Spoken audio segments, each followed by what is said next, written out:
still learning, still in university, still have teachers, youth, scholars. The issue, Akhi, is to be comfortable, be sincere, and do the right thing. And this talk we gave is like 1 + 1 is 2, 2 + 2 is 4. You can follow, again, a teaching. That's the literal meaning of madhab. You have to have a teacher. You have to have concepts. But the problem is when you make that teaching, that type of concept, the final line, or the only line. That's the problem. And suppose what you learned from your teacher is wrong, but you learned from somebody else's teacher was right. Do you take what's from the other teacher that's right, or do you stay what you call some type of false allegiance to your teacher in what's wrong? Which one do you do? Which one makes sense? First one. Mm-hmm. Yeah. So this is the way, and this is my way. I give you an example. One of my teachers was Imam Muqbil bin Halid Wadi'i, rahimahullah ta'ala. Again, one of the oldest scholars, from our time. He died. But we don't agree with everything from Shaykh Muqbil. We love him. Even sometime in the dars, he will have a position, and then he will, ask somebody, their position. They will stand up, and they will say, Ya Abdul Rahman. That was his kunya. He said, Naam. And they'll start saying this, that. And it'll be different from him. And the Shaykh will say, and that daleel, you got proof. They quote the daleel, and the Shaykh will say, Khairan inshallah, okay, and that's it. He's the mujaddid of Sunnah, of Quran, and the way of the Sahaba, that time Yemen. And he understands he could be right or wrong. These people are seeking knowledge. There's scholars like him. Take it easy. So it's not about ego. It's not about pleasing anybody but Allah. And if you keep that attitude, then you'll be okay, inshallah. There is a question here. I'm translating the question. The question is maybe not exactly related to the topic, but is it better, is it the sunnah to pray the sunnah in the masjid after the farad versus no, you go pray it at home? And that's the question. Or both are good? No. For us, you're talking about orientation, like where you study, what you learn, what area you come from, what books you read. Because, for some people, as long as you just pray, that's the issue. If people say you should pray the sunnahs at home, they're going to look at you funny like, what? Because they never heard of that. Maybe their teachers didn't tell them that. He told that, don't make your houses a graveyard. What do you think the Prophet meant when he said that? Don't dig a hole and put your grandfather who just died 5 minutes ago in the house. You think that's what he meant? No. What do you mean? It means don't leave the house without any prayer. Why? Because for the real 5 prayer, it should be in the masjid. So imagine praying 5 prayer in the masjid.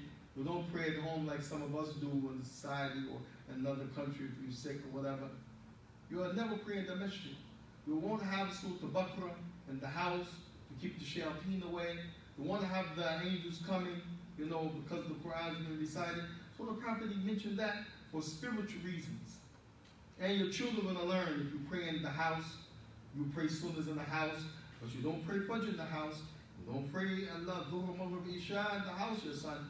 You don't pray Asr in the house. You're going to learn these things.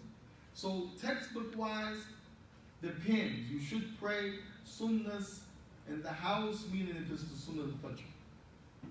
But the son used to pray some sunnahs of Dhuhr in the masjid, like for example, the 2 before, the 2 after. Or the 2 sunnahs after Jum'ah, because there's no set sunnahs before Jum'ah. Prophet will pray a set pair of rak'ah after the khutbah in the masjid. If he stayed in the masjid between Maghrib and Isha, he will pray sunnahs after Maghrib. There's no sunnahs before Maghrib. Although you can pray between the adhan and the iqamah, there's no set sunnahs before Maghrib. After Maghrib it is. From praying sunnahs in the masjid for that which is Maghrib, and we have some narrations where some of the Sahaba will pray sunnahs in the masjid after Isha, including witr, which is 3 rakat or 5 rakat or whatever. So the Prophet telling you this is not meaning don't pray in the masjid any sunnahs ever. No, it means don't leave your house without any worship. Make sure you differentiate between the 5 salat and the regular sunnahs or extra credit prayer. Also, if a person is going to not pray at home and has some hypocrisy, but he knows if I go to the masjid, brothers are going to be looking, so I'm going to pray my sunnah. Somebody would say, but that's not accepted by Allah. But that person can use that as a way to go to the masjid, but I'm going to pray for the sake of Allah. Because he knows he's going to be lazy at home. Or the lady, the Prophet said the best salat for the lady is in her home. But that's because the issue of fitna. If the masjid is small, the lady's in the masjid, the man bump into her because it's tight. Back in the time of the Prophet, they prostrate, the clothes were short, so maybe the man's dubur, some of the Jews have been high, you hear some in his backside show, problem. You're all at the door trying to get out. Oh, I'm sorry, I didn't mean to bump you. Oh, I didn't mean to touch you. Sister, I'm sorry. So the Prophet said the best salat for them at home, meaning because of fitna. But if that lady's going to be at home all day on the device, talking backbiting, this, that, 2, 3 salat pass, she didn't pray. It's better for her to go to the masjid and pray. So as long as she doesn't come out in an un-Islamic way or make problems in the masjid. So this will understand things have context. Although the Prophet said one thing, it carries another meaning depending on the time, place, circumstance, and this could be better than that, and that could be better than this. Allahu ta'ala a'lam. Maybe if, and now, oh, you have another question, brother? No, the brother who has asked question already has another question. Go ahead. Go ahead. Assalamu alaikum again. My question is related to that topic, but praying in a home means not only salah. Praying is reading Quran is also sunnah. It's praying in a home. If you read in a, if you make a salah here, but if you don't read in the Quran and try to understand or teach your family and kids in home, so this same kind of praying or sunnah, or what is that? No, there's a difference between the two. Although one is inclusive in the other. For example, 3 main reasons the scholars said Quran was set down. Number one said and to worship Allah by the Quran. What is one of the ways it's considered worshiping Allah by the Quran? When you look at it and you read it. Another one that said that ta'abbud means the salah. But when you're praying at home, they're going to learn from the recitation. They're going to learn from the way you pray, if you pray fast or slow. They're going to learn mannerisms. But the meaning of the Quran, the rules of the Quran, the jewels of the Quran, stories of the Quran, they're not going to learn that except they have to sit down and learn that with the intention to be in a setting for learning. So you can't say the Salat is teaching them in that way, but they will learn from you if they pray with you at home or the masjid. So yes, this is part of the process, but it's not considered learning in the way that you ask. You understand? Is that clear? Yeah. If you pray at home, the Prophet's meaning of the hadith is not intended because you want to learn from that person who's praying at home. He mentioned it because of leaving the house vacant from dhikr. Leaving the house. If you don't have the malaik in the house, what's the other thing going to come to your house? The shayateen. So the Prophet mentioned it from that perspective and to show which one should be more priority in the masjid. Because some people will pray sunnahs in the masjid, like in Ramadan, come for Tawih, but they won't pray the 5 daily prayer in Ramadan. Which one is priority? The 5 daily prayer or Ramadan prayer? 5 daily. Are you sure? Yes. You guys hesitate. You sure? I think the Ramadan prayer with all of them people, me, that has more priority. What do you think? No. So you see the Prophet is teaching people to prioritize, and that's one of the things. But, it's not necessarily because you're praying, you're going to teach the people the meaning, the rulings. That's separate. If you have that intention, then so be it. But it's not automatic. I'm praying at home, so he's going to learn Ulumul Quran, Tajweedul Quran, No, not like that. No, my question was not teaching or something. My question is myself.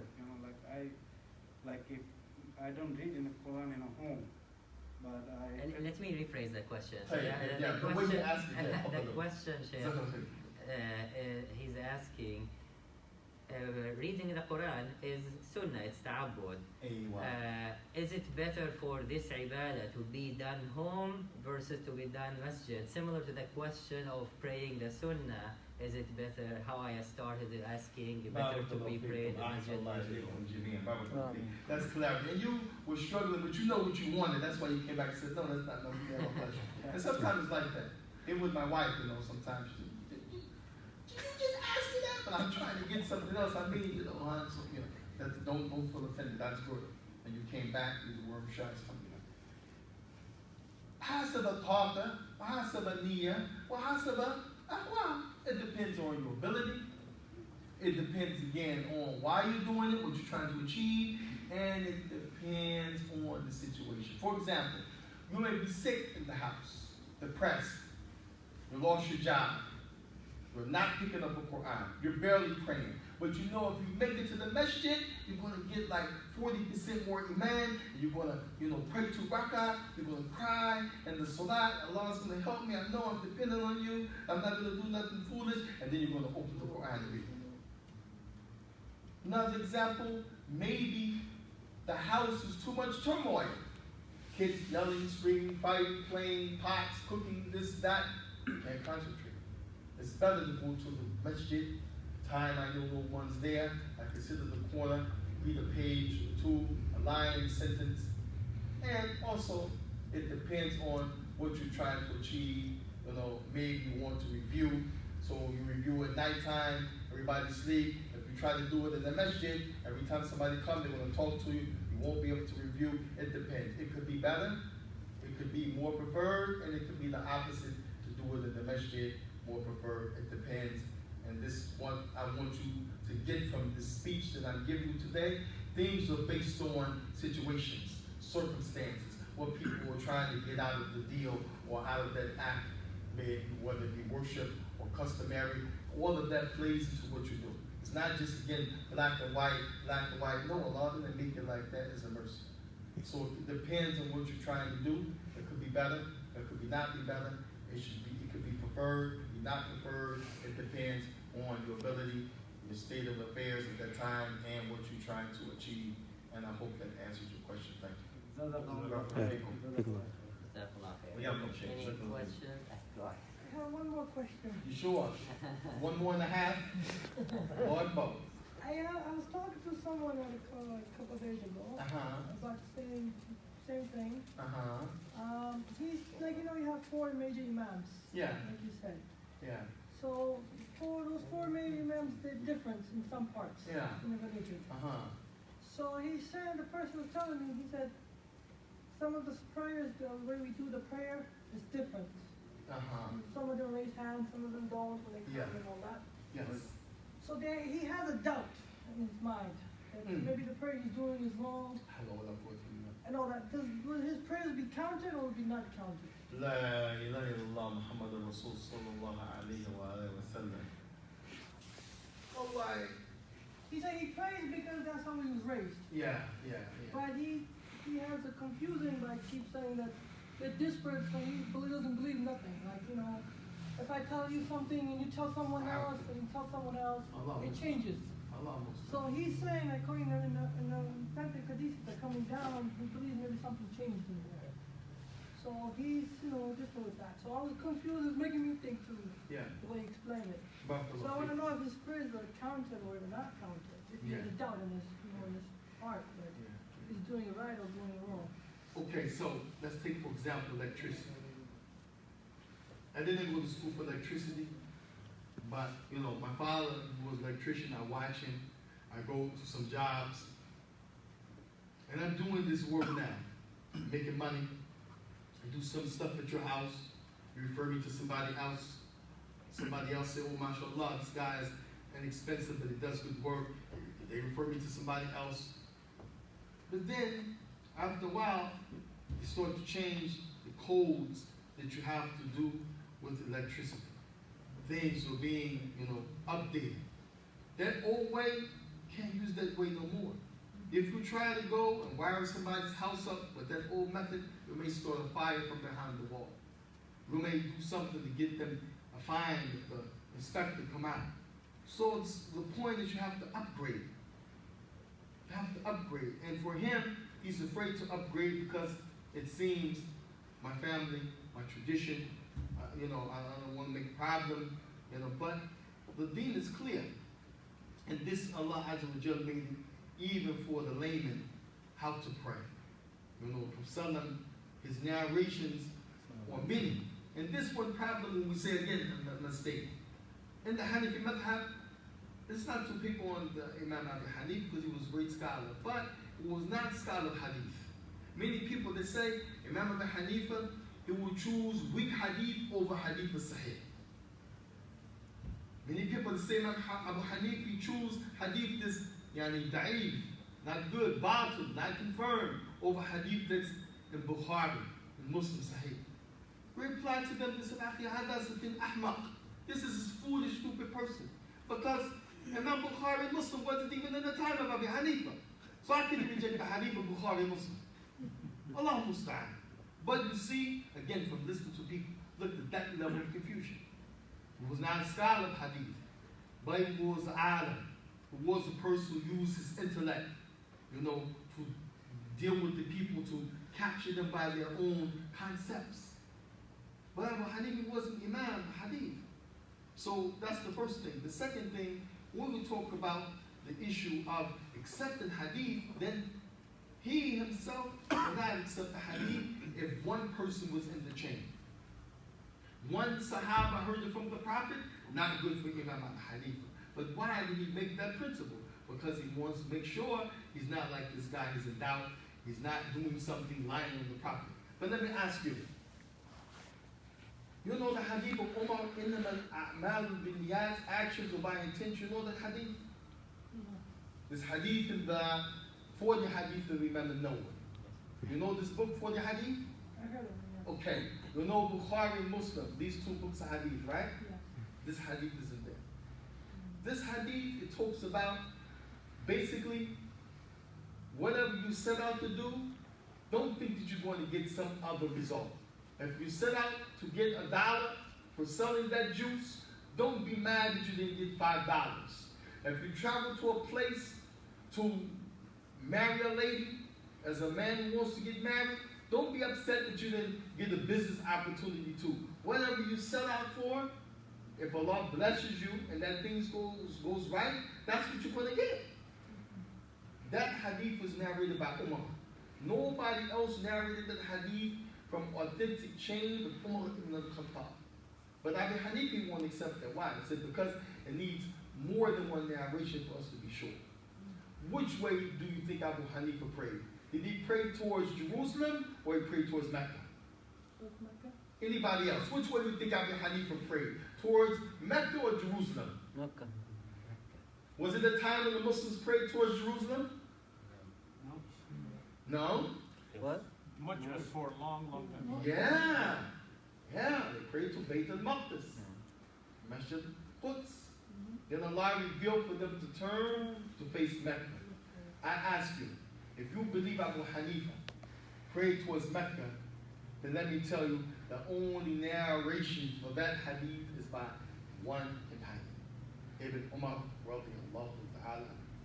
So you see, when we talk about this issue of being sure, when something is clear to you, no matter if the person is the most knowledgeable, if he stands on the top of the moon, if he swears by Allah a million times and spins on his head, the logical person can't gravitate towards that because the truth is that which, as they said, will set you free. Set you free from doubt, set you free from, things that will taint a good physical disposition, set you free from those things that really doesn't make sense. And remember, Islam, one of the reasons Allah sent it was to make sense to the people. To make sense to the people. Everything in Islam, if you sit down and think about it, if it's presented to you right, you're going to see, wow, that makes sense. So that person, he needs some help. We ask the Lord to help him, help us all. Confusion is not nice, but know for sure when something is confirmed to be true, then if you grab that thing, you will be protected from doubt, misconception. But if you waver, you play with it, then you will be confused. And this is one of the worst things that Allah protect us from confusion and doubt.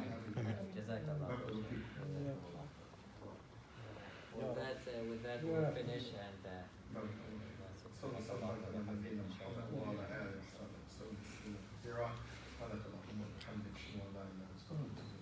Thank you all for having me here, inshallah. Have a good night and keep us in your prayers. We'll keep you in our prayers.